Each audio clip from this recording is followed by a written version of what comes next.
Okay, people, we're gonna do a review on Mark Dice. He's got a couple of things in here.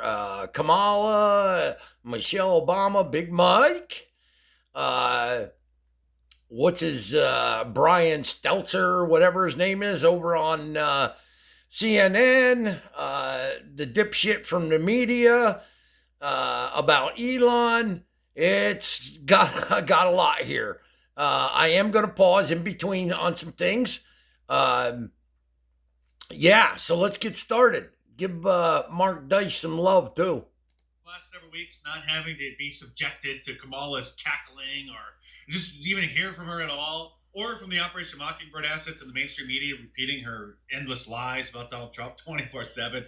But somebody should check in on her because she's not doing very well. We haven't heard from her since her concession speech, which her staff had to throw together using ChatGPT because they certainly didn't expect this outcome. But last night, she posted this very bizarre message to Democrats. I just have to remind you, don't you ever let anybody take your power from you. Man, look at how you tired. You have the same power. If she's not drunk, something's wrong. And you have the same purpose that you did. Yes, they're still trying to destroy America, and we're going to do everything that we can to stop them. And you have the same ability to engage and inspire. So don't ever let anybody or any circumstance take your power from you. Oh. As you can imagine, the memers are having a field day with this. And while this video is actually real, this one is only slightly altered. No, that's just no makeup. I have to remind you. Don't you ever let anybody take your power from you. You have the same power. This one, however, I think captures the essence of what it is that she's feeling. The funniest part is she just returned from vacation in Hawaii. If this is how you... Which, that's stunning, too. She has this huge loss, said that Donald Trump was, tired, during the... during the rallies. She's the one that got caught, yawning and looking exhausted on the plane. I don't know if you guys caught that. That wasn't covered really that much. Trump's never tired. Absolutely never tired.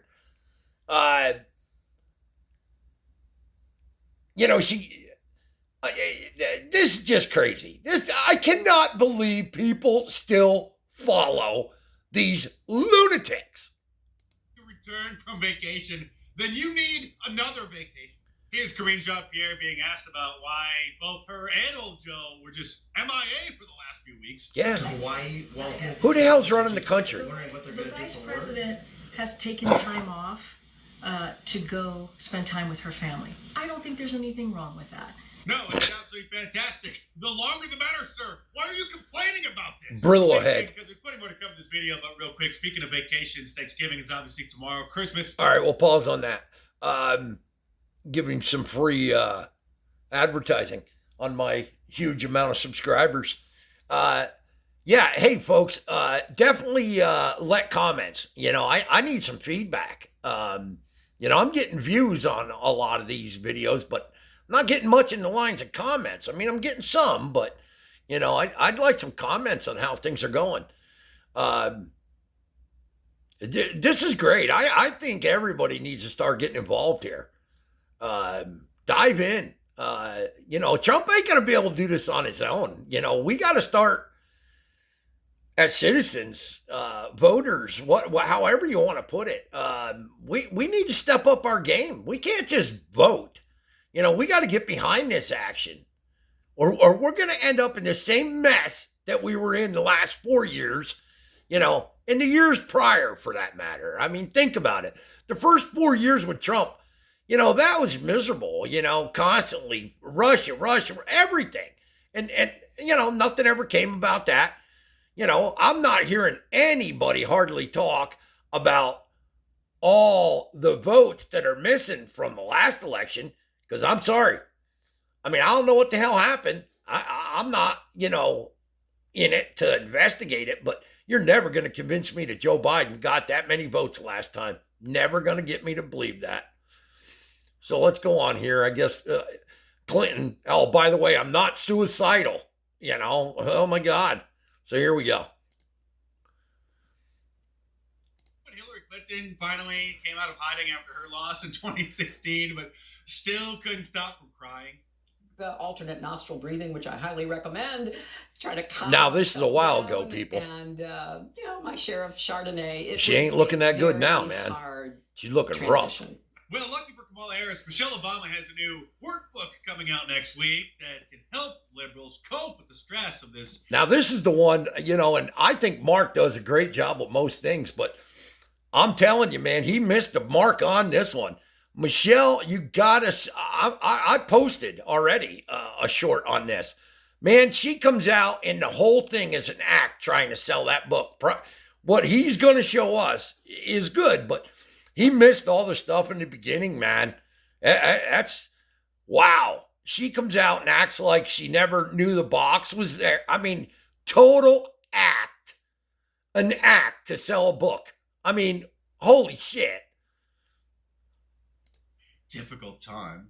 My new workbook, Overcoming. Yeah, you see, this just looks like a be on shelves. This is the first presentation. Myself, this is a timely gift or purchase. What does she know about overcoming anything? This is a workbook that takes you through some techniques and exercises based on some of the insights I shared with you all in the light. It's no wonder why people are so brainwashed. Particularly during this time, during the holiday season, during a time where we feel a little out of sorts, a little anxious. Defeated! Yeah. Our total victory. You know that next year Kamala Harris is going to have a book come out, just like Hillary Clinton's. What happened? She's going to go do the whole book tour and try to explain away what happened. That's another thing, folks. I when they do these books, I do not believe they actually sell the amount that they do. I think they money launder through that book bullshit.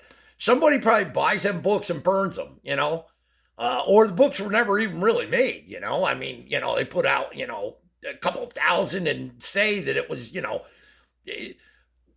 100 times more than the actual books, and they never came out, I'm telling you, some bullshit going on here. It's going to be great. And when I first saw this video, I thought that she was just this trolling one here, feminists boy. on TikTok, trying to dupe them into shaving their heads so that they would look even more ridiculous than they are now. But, in fact, she is being 100% serious. So you want to get back at your dad for voting for Donald Trump, do you, pumpkin? What about Mom? How many women voted for Trump?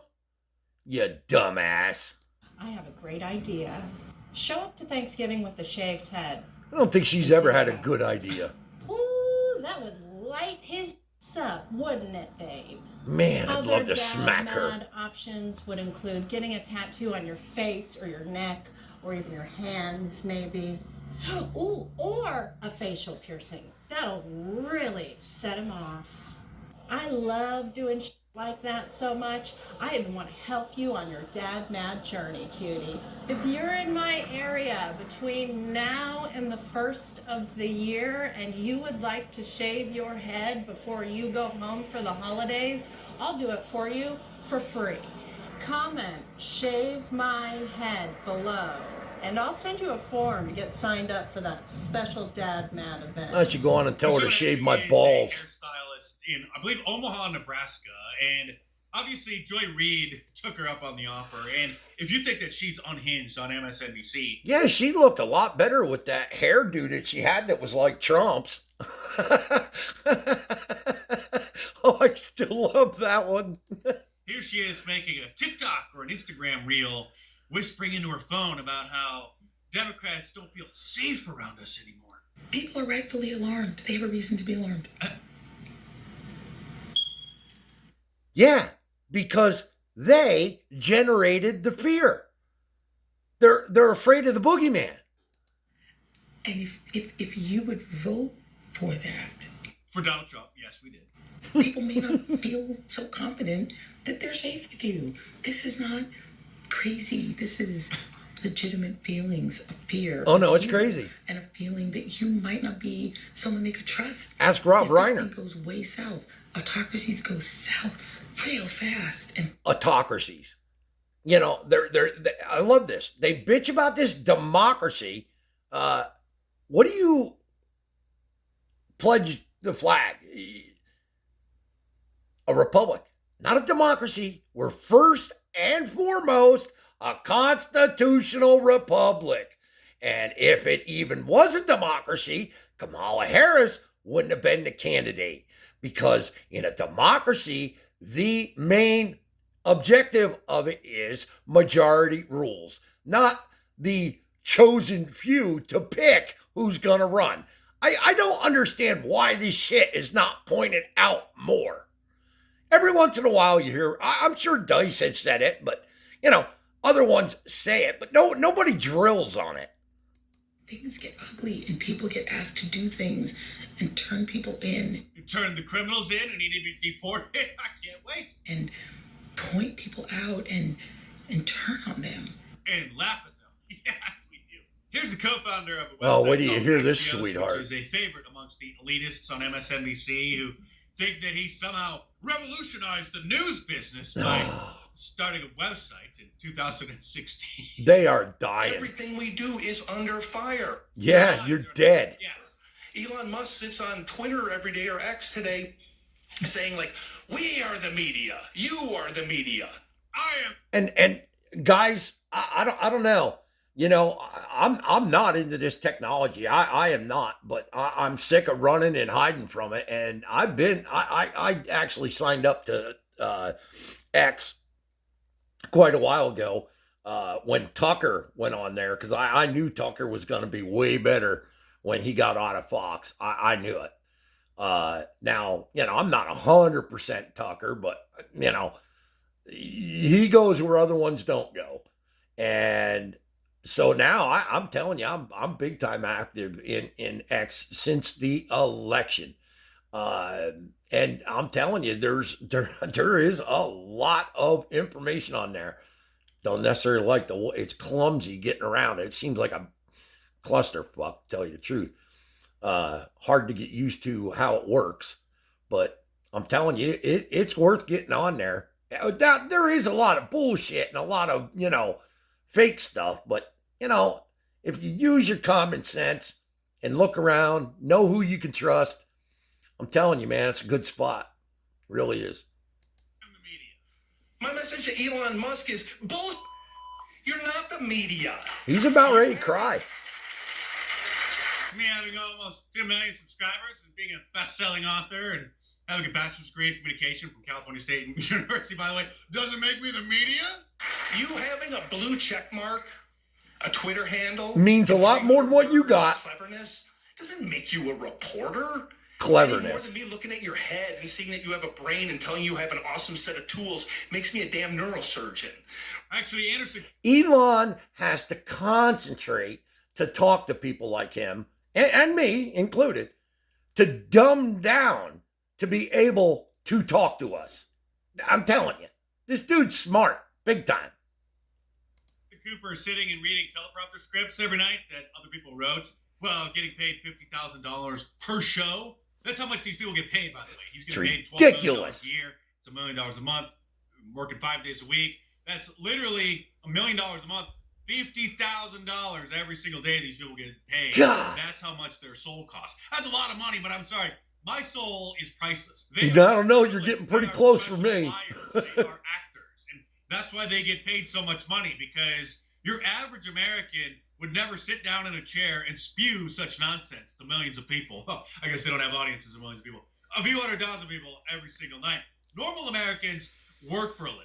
Remember how obsessed the media was with President Trump's tweets? Well, now they're obsessed with Elon's tweets. You think back to the first Trump presidency and all the debates that were had about Trump's tweets and how seriously to take the presidency. The voice is great. There were a lot of arguments back then. Don't read too much into it. Don't take God, it. he's such a flash dick. Years. The incoming President Trump is joined at the hip by the owner of the old platform, Twitter, now known as X. And every tweet Musk post is now scrutinized very carefully for clues about what he might do or not do.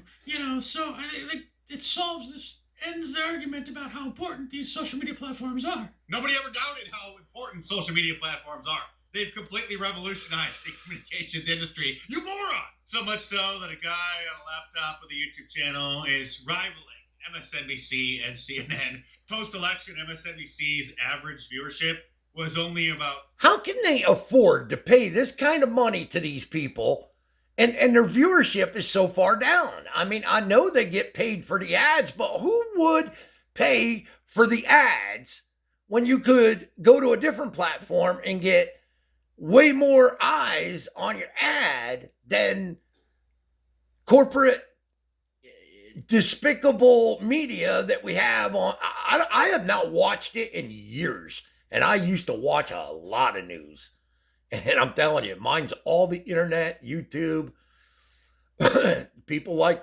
Dice, I'm telling you, man, this, I mean, 10 years from now, this will be screwed too. Everybody will be corrupt, more than likely. 500,000 people. CNN's dropped below 400,000, and they've been losing more and more audience members every single day. Subscribe to the channel if you're new here, and maybe something. And that's something else. His numbers are starting to come up now. Since I got on here, and I don't know, maybe there's no rhyme or rhythm or reason. But there's a couple of videos that I really am suspicious as to whether or not they're holding them back. Because some are doing real well and some other ones aren't doing so well. So anyways, I'm going to end this because I don't want to do long clips. I'd love it if you'd subscribe. Thumbs up, thumbs down, comment. I'm 100% free speech. I will not get rid of, X out your comments. If they're bad comments, I'll let them. That I believe in that shit wholeheartedly. I have no problems with somebody telling me the way it is either. So yeah, hey, have a good one. Good Thanksgiving. I know I'm gonna be eating some turkey. Gobble gobble. Stick that in your pipe and smoke it. That's gonna be my signature.